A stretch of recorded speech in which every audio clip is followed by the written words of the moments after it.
Never underestimate how quickly karma can strike. Because when my neighbor pushed me into a ditch, she had no idea what was about to happen next. I live in a quiet neighborhood, but there's always that one neighbor who makes everyone's life miserable. For me, it was Keran.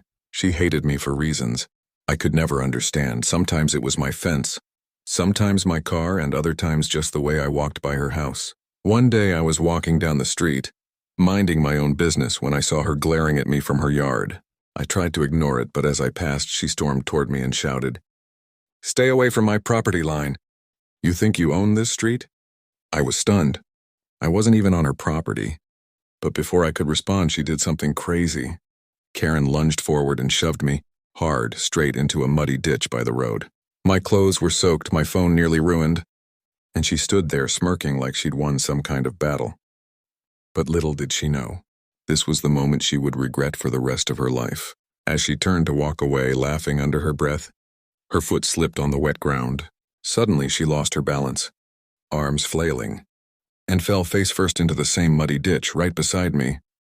The look on her face was priceless. Shock, embarrassment, and anger all at once. And that's when I noticed something even better. Across the street, 2 security cameras were pointed directly at us, recording everything. By that evening, the footage had already made its way around the neighborhood group chat.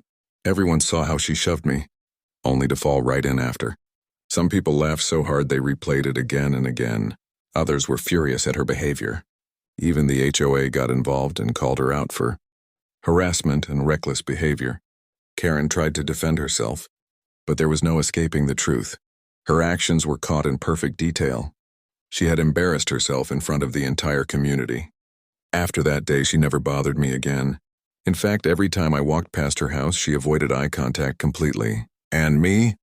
I learned one important lesson. Sometimes you don't need revenge, because karma has perfect timing. If you believe in instant karma, smash that like button and subscribe for more unbelievable neighbor stories.